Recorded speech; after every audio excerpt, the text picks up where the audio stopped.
자, 오늘 베드로전서 2장 17절부터 또 공부하겠습니다. 오늘 주제는 고난의 발자취를 걸으라는 제목이 되겠습니다. 고난의 발자취를 걸으라. 자, 우리가 공부할 차례 17절을 보겠습니다. 모든 사람을 존경하고 형제를 사랑하며 하나님을 두려워하고 왕을 존경하라고 했습니다. 그러니까 그리스도인들이 지켜야 할 이 땅에서의 원칙입니다. 이렇게 말씀하셨으면 우리가 거기다가 토를 달면 안 되죠. 하나님의 말씀이 최종권이다, 최고의 권이다, 그렇게 말씀하셨으면요, 그냥 우리는 아멘 해야 되는 거죠. 어떻고 얘기하면 그 하나님의 말씀을 따르는 게 아닌 것입니다.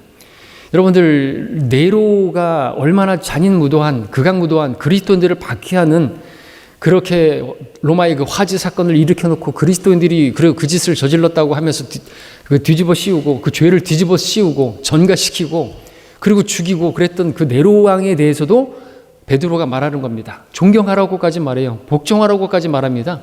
그렇다면은 우리는 우리 정부에 대해서 뭐라고 말을 해서는 안 되는 거예요.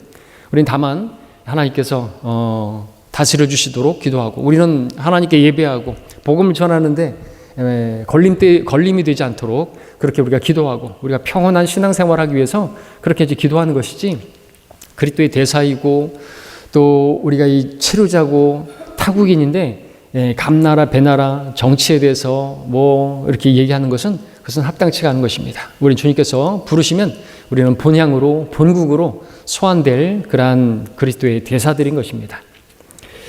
자, 모든 사람을 존경하라고 말하고 있습니다. 모든 사람을 어떻게 해요? 그걸 믿지 않는 사람들도 해당하는 거 아니겠습니까? 또 빌립보서에서는 사도 바울이 우리에게 우리가 남을 나보다 더 낫게 여기라고 했지 않습니까? 이게 참 어려운 일이 아닐 수가 없어요. 그래도 우리는 그렇게 순종해야 됩니다. 나보다 더 나은 부분이 없지 않죠. 나보다 더 나은 부분들이 많이 있습니다. 내가 더 낫다고 생각하면 이미 우린 영적으로도 문제가 많게 되는 것이죠. 그럼 목자에 대해서도 마찬가지, 목사에 대해서도 마찬가지고, 제가 우리 성도님들보다 더 낫다고 생각하면 제가 교만해질 것이고, 여러분들이 목자보다 내가 더 낫다고 생각하면 역시나 하나님께서 대적하시고 마귀가 기뻐하는, 마귀의 기쁨조가 되는 것이겠죠. 그렇죠. 그러니까 우리가 영적으로 건강하기 위해서는요, 나보다 낫다고 여겨야 되는 거예요. 어떤 면에서는 하나님께서 저렇게 부족한데도 하나님께서 쓰시는구나. 여러분, 목자가 되기를 원했다. 그건 선한 일을 사모하는 것이라고 했어요. 감독의 직분을 사모하는 것은요, 선한 일을 사모하는 것이. 여러분들에게도 그런 것이 있다고 한다면요, 하나님께서 보시고, 이성호 사님 같은 경우에는 그 하나님 말씀이 병개되었다는 것을 알게 되었을 때요, 어떤 사람들은 그 정도 가지고 얼마 안 됐네, 병개가 별로 안 됐네, 이렇게 생각한다. 이렇게 많은 말씀도 다 지키지 못하는데 그거 몇 구절 없어졌다고 해가지고 될 수겠느냐, 이렇게 말하는 목사들도 있단 말이죠. 근데 말씀이 하나님이시잖아요. 그 말씀에서 없음이라고 돼 있고, 결코 하늘과 땅이 없어져도 내 말들은 결코 없어지지 않는다고 했는데 예수님을 거짓말쟁이로 만든단 말이에요. 그 성경 자체가 용납이 안 되는 거예요. 심장이 터질 것 같은 그러한 그 열정과 그러한 열망을 귀히 사신 것이죠. 사람 개인적으로 본다면요, 얼마나 부족한 게 많은지 몰라요. 가까운 사람일수록 더 알죠. 가족일수록 더 알죠. 아내는 더 잘 알죠. 근데 그것을 가지고 성토하는 게 누구예요? 마귀잖아요. 이스라엘 백성들도 어떻게 해요? 발람을 데려다가 그 뒷부분을 보게 했잖아요. 항상 뒤에는, 또 교회 안에서도 항상 뒤에는요, 조심해야 되는 거예요. 맨 뒤에 있다가 이제는 교회에서 떠나가는 것이죠. 그러니까 좀 앞으로 오라고 농담 삼아 말하지만 실제인 것이고, 굳이 뒤에 앉을 필요가 없는 것이고, 학교에서도 꼭 뒤에 앉은 아이들이 선생님 몰래 뭔 딴짓거리 하고 그런단 말이죠. 안 보인다고 생각하니까. 항상 뒤에 있는 것들, 하여튼 어떤 부족한 부분들을 보게 해서 정죄하고, 그게 마귀가 하는 것이거든요. 여러분들 그것을 위해서 기도해야 되겠죠. 그죠? 목자에게서 그런 모습을 봤다고 한다면, 저는 여러분들보다도 학력도, 가방끈도 짧고 여러 면에서 부족한 게 많아요. 그럼에도 불구하고 저에게 어떤 부분이 있겠죠. 그렇죠? 여러분들이 저를 존중할 만한 어떤 부분이 있겠죠. 그럼 그 부분을 보시고 그 부분을 확대해서 그렇게 보시는 것이 여러분의 영적 건강에 좋은 것이고, 저도 여러분에게 그렇게 보려고 만드는 거예요. 부족한 부분이 보이지만 그 부분을 보려고 안 하고 그렇게 하는 것이죠.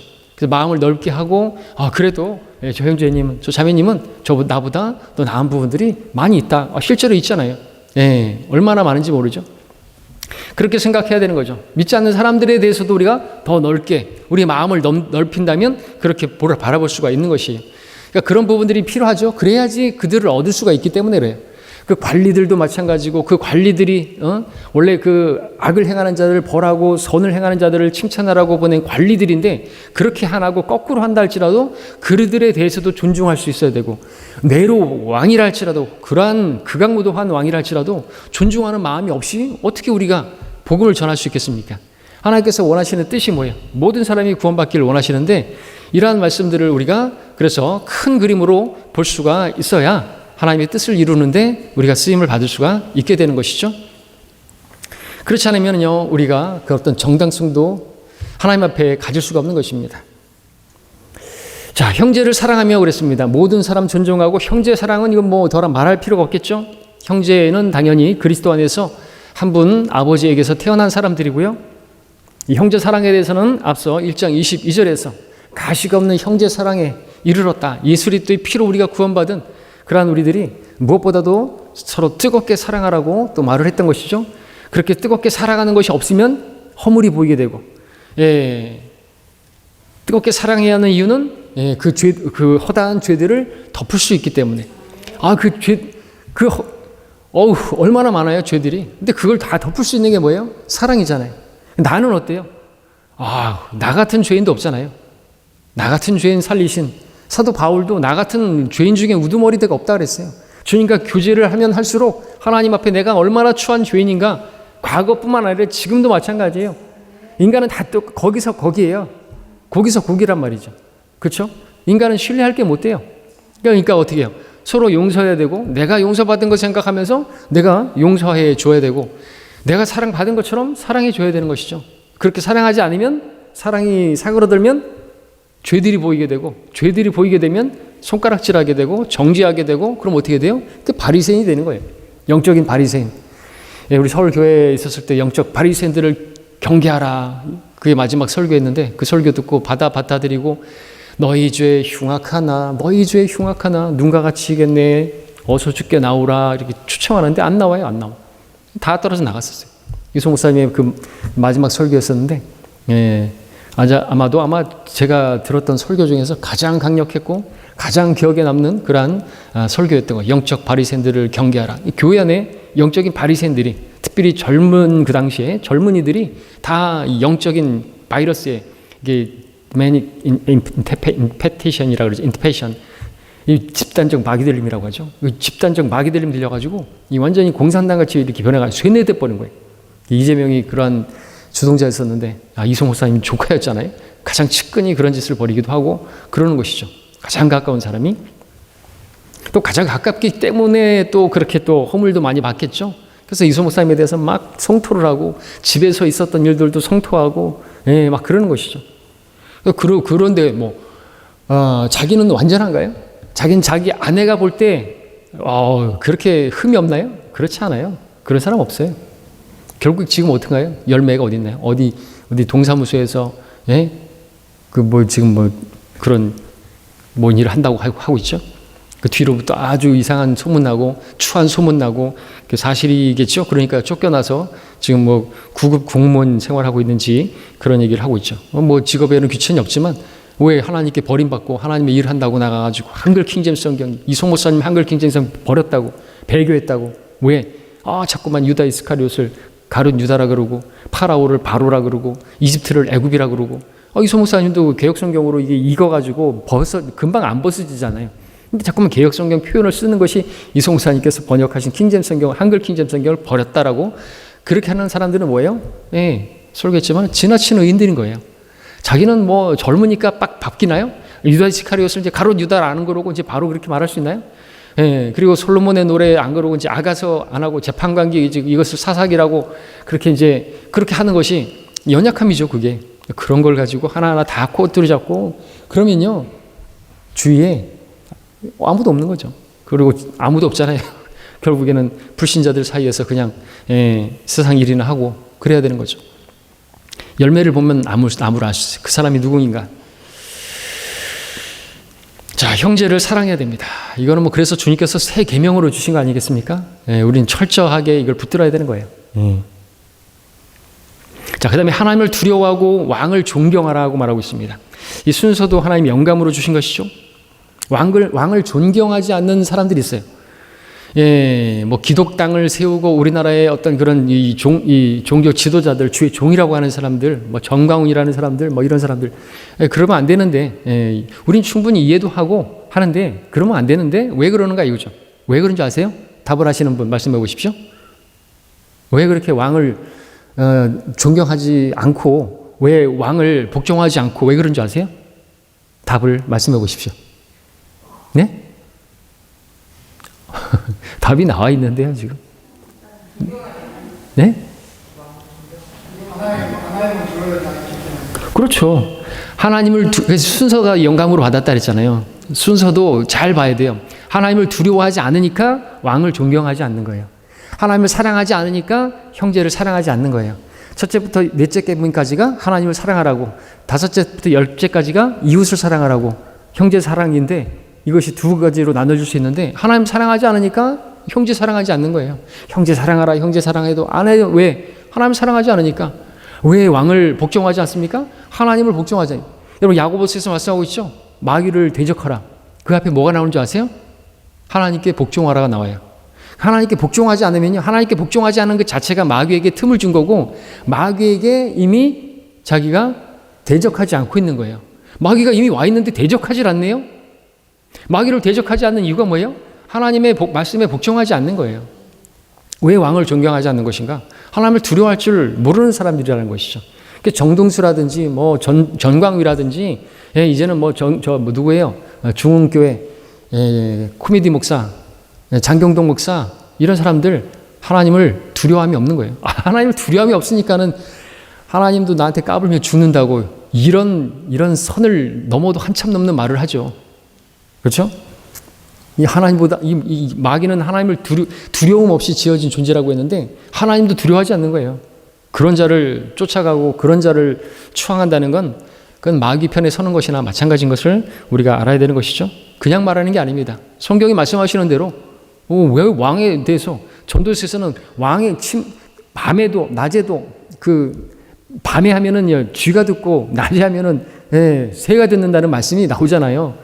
왕을 어떤 형태로든 침상에서도 욕하지 말라고 그렇게 말씀하고 있어요. 하나님께서 다 듣고 계신다는 것이죠.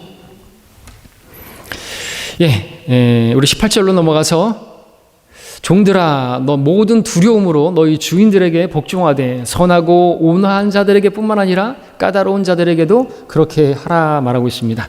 여기서도 마찬가지죠. 종들이 누굽니까? 종들이나 당연히 하나님을 믿은, 우리가 자유인이지만 우리는 스스로 종이 된 사람이들이죠. 스스로 종이 된 사람들. 구약에서 그렇게 그 주인을 떠나지 않겠다고 그 송곳으로 문에다가 귀를 뚫은 거. 오늘 귀를 뚫은 사람들이 많은데 이 종이 되겠다는 건데, 하여튼 그 주인의 종이 되겠다고 스스로 자기가, 우리도 마찬가지죠. 스스로 종이 된 자유인들이잖아요.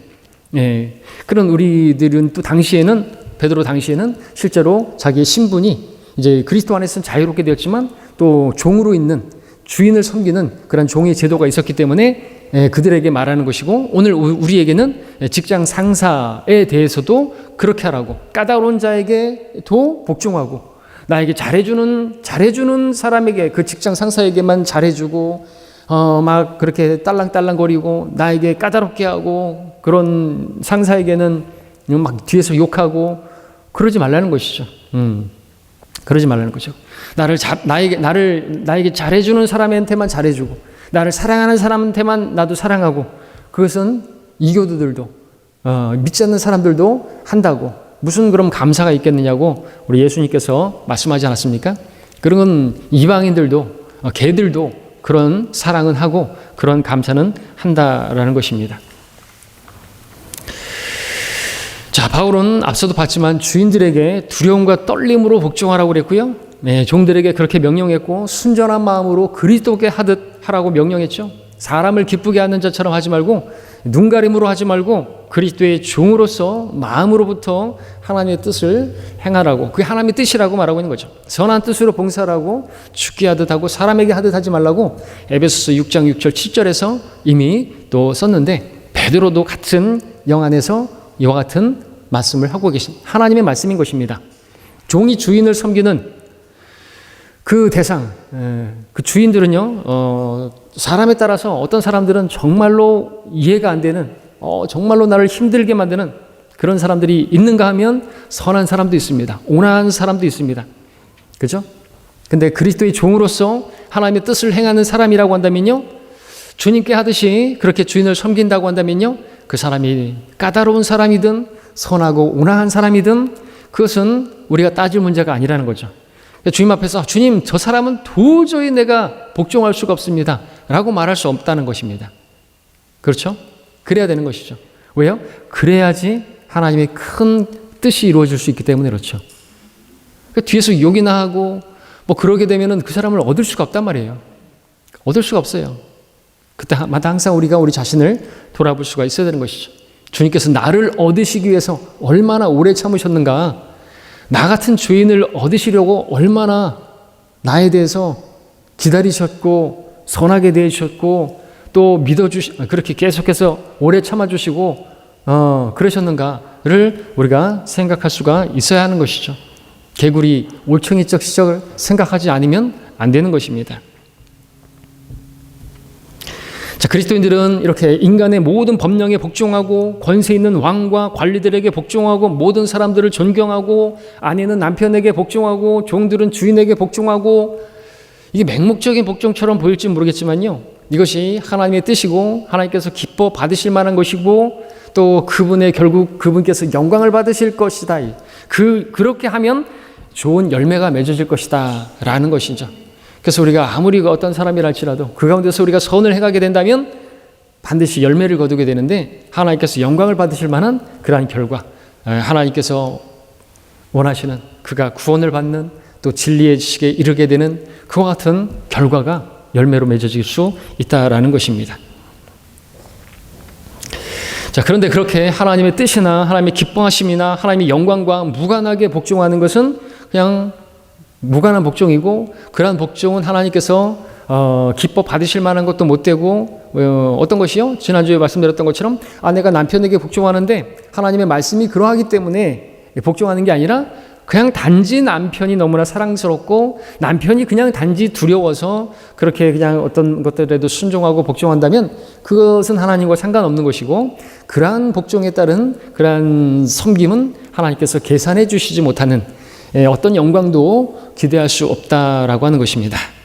예. 자, 그것을 이제 19절에서 우리가 또 볼 수 있는 부분이죠. 이는 누가 억울하게 고난을 받더라도 하나님을 의식하여 슬픔을 참으면 그것은 참으로 감사한 일이기 때문이라고 했습니다. 예, 우리가 이제 성경 말씀에 따라 하나님의 뜻에 따라 올바르게 행하면 우리는 아무런 잘못이 없습니다. 그런데 고난을 받습니다. 정말 억울한 일이 아닐 수가 없습니다. 예, 여러분들도 그런 일을 당해봤습니까? 하나님의 뜻대로 행하는데 고난을 당해요. 믿지 않는 남편에게 고난을 당할 뿐만 아니라 그리스도인들 사이에서도 내가 왕따를 당한다든지 억울한 일을 당하기도 하고 고난을 당해요.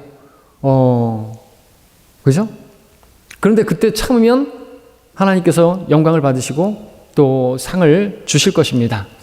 자, 그런데 지금 어디를 지금 읽고 있죠? 19절이죠? 근데 제가 20절 읽은 것 같은 느낌이, 그죠? 19절을 읽었습니까? 그렇죠.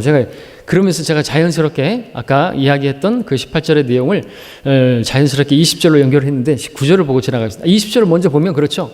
20절에서는 아까 말씀드렸던 것처럼 내가 남편이 두려워서, 그냥 남편이 사랑스러워서 복종했다. 아무런 상이 없어요. 그렇죠? 아무런 영광이 없단 말이죠. 그것처럼 20절에서 우리 잘못들로 인해서 매를 맞았다, 고난을 당했다, 아무런 영광이 없다라고 하는 것을 말씀을 드리려고 하다가 19절을 넘어가고 20절을 했습니다. 그렇습니다. 그냥 내가 잘못했어요. 잘못해갖고 매를 맞았어요. 그것이 하나님께 징계를 받든 또는 뭐 교회에서 징계를 받든 그것이 무슨 고난입니까? 그것이 무슨 주님께 상관이 있는 것입니까? 예, 그렇게 고난받고 그렇게 매를 맞고 참은들 그것이 하나님께 무슨 영광이 되겠습니까? 무슨 영광이 있겠느냐고 말하고 있죠. 매를 맞고 참으면 무슨 영광이 있겠느냐. 예, 그러나 선을 행하다가 고난을 받고 참으면 그것은 하나님께서 기뻐하실 만한 것이 되느니라. 그렇습니다. 선을 행하다가 고난을 당했어요. 19절의 말씀처럼 억울하게 고난을 받았어요. 억울하게 고난받은 건 내가 선을 행했는데 억울하게 당한 것이죠. 주님, 내가 주님을 섬기다가 이렇게 심지어는 바울처럼 복음 전하다가 감옥에 갇혔어요. 선한 일을 행하다가 억울하게 고난당했어요. 죄가 없어요.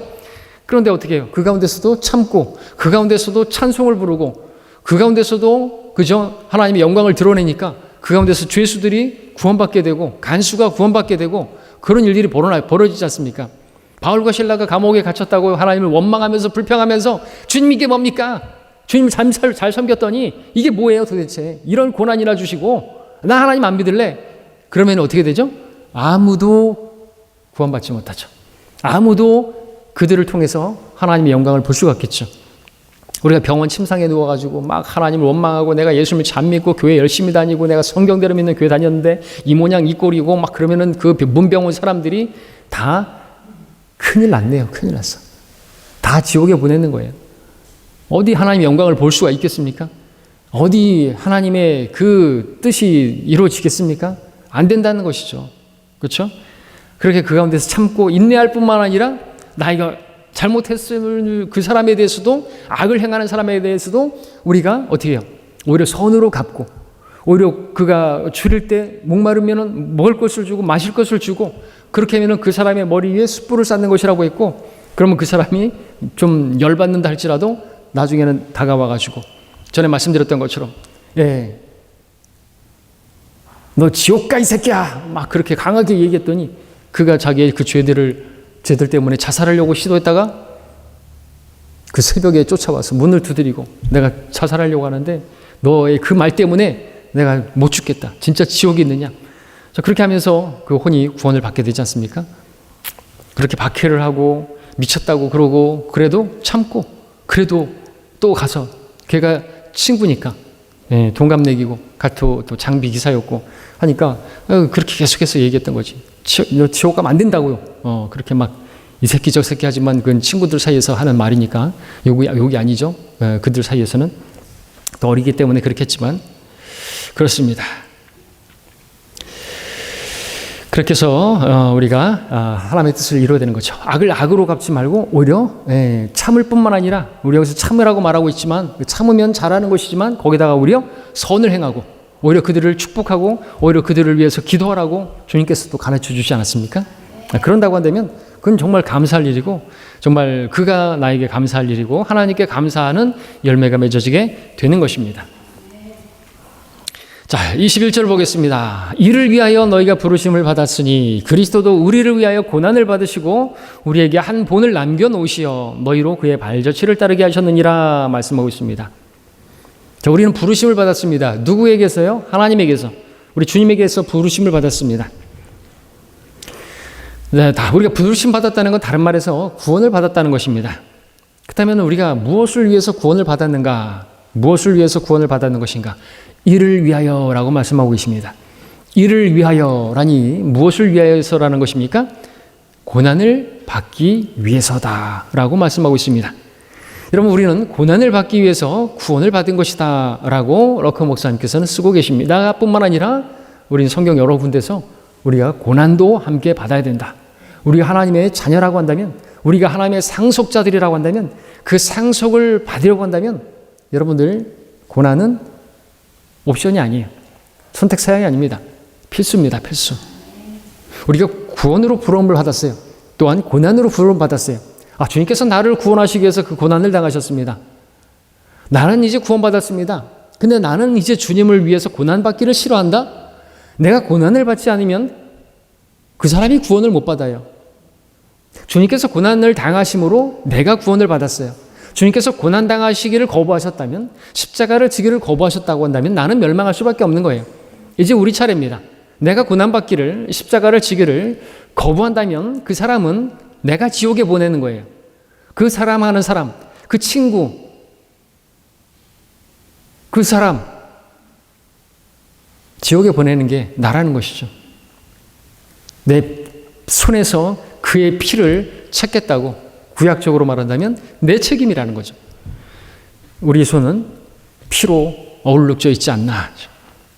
빌라도가 손을 씻으면서 나는 예수님의 그 피에 대해서 나는 무지하다 그랬죠. 뭘 알았던 것이죠. 자, 주 예수님께서는 우리의 구원을 위해서 몸소 고난을 받으심으로써 모범을 보여주셨습니다. 그런데 이 구절은 모범을 단지 보여주셨다라고 표현하지 않고 한 본을 남겨놓으셨다 말씀하고 있습니다. 우리에게 구경만 하라고 모범을 보여주신 게 아니라 우리로 그 길을 따르라고 본을 남겨두셨다고 말씀하고 있습니다. 그 발자취라고 너희로 그의 발자취를 따르게 하셨다 말씀하고 있습니다. 무슨 발자취예요? 고난의 발자취예요. 여러분들 오늘날 이 세상은 꼭 정반대로 가고 있어요. 꽃길만 걸으세요. 여러분 이건 마귀가 들려주는 음성입니다. 여러분 꽃길 걸을 생각하지 마세요. 우리는 가시밭길을 걸어야 돼요. 믿음의 좁은 길을 걸어야 되는 사람들입니다. 고난의 그 발자취를 걸어야 할 사람들이에요. 근데 나 편하자고, 나 즐겁자고, 내 재미 찾아서 또 내가 원하는 것만 하면서 그러면 이제 깡통 차는 거예요. 영원을 백수로 부끄럽게 그렇게 사는 것입니다. 고난이 싫어서 그 주님의 십자가는 왜 고난을 당하셨대요? 내가 고난 당하지 않으면 소망이 없습니다. 내 주위에 그 사람 나랑 함께하고 나랑 함께 일하고 함께 지내고 함께 놀고 있는 그 사람 지옥에 보내는 게 나다. 백보자 심판석에서 그 사람이 나올 거예요. 그리고 나를 바라볼 거예요. 우리는 예수님과 함께 거기에 심판석에서 같이 심판하는 거예요. 우리가 천사들도 심판하는 존재라 그랬죠. 근데 거기에 딱 나오는 거예요. 그 사람이 나오는 거예요. 그 형이 나오는 거예요. 내 부모님도 나오는 거예요. 그러고서 우리를 향해서 이를 갈겠죠. 함께 그렇게 지냈는데 넌 나에게 복음을 안 전했어? 너는 복음을 하고 너는 하늘나라 가는 거 너는 네가 하늘나라 가는 거 알고 있었지? 내가 지옥 가는 거 알고 있었지? 근데도 나에게 복음 안 전했어? 야, 너처럼 잔인하고 네가 그런데 하나님의 자녀였어? 지옥에서도 울며 이를 갈 것이에요. 누구를 향해서요? 나를 향해서 이를 갈 것이에요. 여러분 이런 끔찍한 일을 당해서는 안 되겠죠. 그래서 우리가 고난을 차라리 당하는 게 낫죠. 지금 막 그렇게 친하게 지내고 뭐 하나님 사랑이에요 이런 식으로만 전해서는 안 되는 것입니다.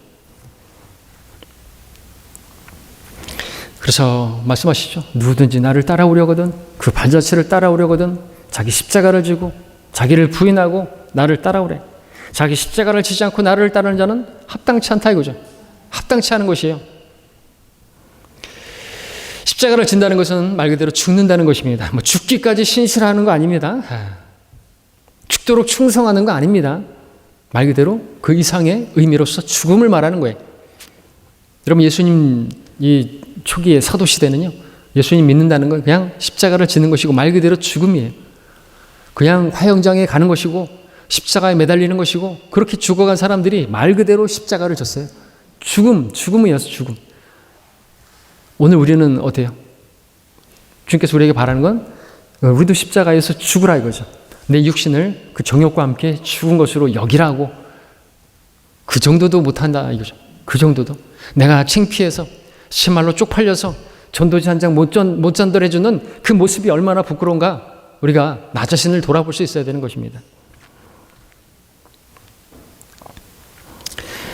여러분 십자가는요 보통이 아닙니다. 십자가를 지라 그랬는데 그냥 말 그대로 죽으라는 것인데 여러분들 십자가는요 범죄자만 집니다. 십자가는요 당시 로마에서는요 아무나 못 져요. 그것도 아주 흉악한 범죄자만 집니다. 그렇게 본다면요 주님의 말씀에는 뭐가 있는 줄 아십니까? 주님 때문에 범죄자가 되라는 거예요. 세상 사람들이 나를 볼 때 저 사람들은 진짜 꼴 보기 싫다. 정말 세상에 정말 전염병자들이고 마물의 찌꺼기 같은 존재들이다. 정말 세상에서 없어져야 될 인간들이다. 정말 로마의 그 사형 제도가 부활되어 가지고 저건 십자가에 못 박아 쳐 죽일 인간들이다 라고 하는 그런 말을 들을 정도로 우리가 주님을 따라야 된다는 말입니다. 우리가 하나님 섬기면요 세상은요 우리를 미워하게 돼 있어요. 그들은요 럭카 목사님 표현에 따르면 그들이 내세우는 세상이 내세우는 세계 평화 정책에 동조하지 않고 지상 유토피아 건설, 왕국 건설, 그것을 거부하고 무정부주의자로 낙인 찍히고 세상과 친구하지 않기 때문에 분리주의자로 몰리기도 하고 심지어 거리나 광장에서 시끄럽게 복음을 전파한다는 이유로 사회 질서 훼손죄로 체포당하기까지 하는 것이죠. 자, 그러나 그렇게 하면서 우리는 예수님의 마음을 품을 수 있게 되고 예수님의 그 고난의 교제를 통해서 더 주님을 알게 되는 거죠. 나 같은 죄인 살리시기 위해서 당한 고난, 사도 바울도 그 고난의 교제를 자기가 알아서 더 주님을 알았다 그러는 거죠. 이건 머리로 아는 게 아니라 그 죽음의 골짜기에서 그 저 산 밑에 골짜기에 그 백합화이신 주님을 만나게 되는 거죠. 그 고난 가운데서 나를 이렇게 사랑하셨구나. 그래서 주님의 발자취를 걸으면서 정말 그리스도와 일치하게 되는, 그리스도인들은 그리스도와 일치한 사람들인데 그리스도와 일치하기 위해서는 무엇보다도 고난의 발자취를 걸어가야 되는 거죠. 고난의 발자취를 걷지 않으면서 나는 그리스도와 일치한다, 나는 그리스도인이다, 그리스도께 속한 사람이다 말할 수 없는 것이다 라는 것입니다. 로카 목사님 주석서에서 이로써 우리는 그리스도의 고난의 발자취를 따라 걷고 있는 사람이고 우리는 어느새 그분과 일치해 있는 사람이 되는 것이다. 우리가 선을 행하다가 고난을 받고 있기에 그 고난을 기꺼이 참고 있다. 이것이 하나님께서 기뻐하실 만한 것이라고 20절에서 쓰고 있다. 이를 위하여 우리가 하나님께로부터 부름을 받았다, 구원을 받았다 라고 쓰고 있습니다. 그러니까 우리가 구원받은 것으로 만족해서는 안 되는 거예요. 나는 이제 하늘나라 가는 따놈 당성이야. 나는 내가 이제 무슨 죄를 짓고 내가 내 마음대로 내 육신을 따라서 막 죄를 짓고 살아도 내 구원은 잃어버리지 않아. 한 번 구원은 영원한 구원이요. 그러면서 죄 짓고 살아도 된다는 구원은 아닌 것입니다. 율법 아래 있지 아니고 은혜 아래 있으니 죄를 지어도 된다는 말이냐? 결코 그럴 수 없느니라 말씀하고 있습니다. 많은 사람들이 오해하고 있어요. 그렇게 쉽게 구원받는 거면은 구원받고 나서 막 살겠다. 하나님의 은혜를 아는 사람이 막 삽니까? 우리가 은혜로 구원받았다고 한 번 구원이 영원한 구원이라고 막 삽니까? 부모의 은혜도 아는 그 자식은 필요나가 되지 않죠. 부모가 막 때리기만 하고 그냥 막 앵벌이짓이나 시키고 그런 부모라면은 그렇게 필요나가 되고 일진이 되고 깡패가 되고 그러겠지만 부모의 은혜를 아는 사람이 그 자녀가 그렇게 망나니가 되지는 않는 거 아닙니까? 마찬가지죠. 우리 하나님의 은혜를 아는 사람이 어떻게 그렇게 막가파가 되겠습니까? 구원받은 막가파, 죄를 짓는데 마음껏 막 담대하게 짓겠습니까? 그 하나님의 그 은혜를 무리에다가 새기는 것이죠. 원수는 도리에다가 새기고 은혜를 망각한, 배은망덕한 그런 자가 되는 것이죠. 그런 자가 교회를 대적하기도 하고 그 은혜를 모르는 사람이, 하나님의 사랑을 모르는 사람인 것이죠. 저희는 그것을 기억하셔야만 합니다. 자, 22절을 보겠습니다. 그는 죄를 짓지도 아니하셨고 입에는 속임수도 없으셨으며 그랬습니다. 그렇습니다. 주님께서는 전혀 죄가 없으셨습니다.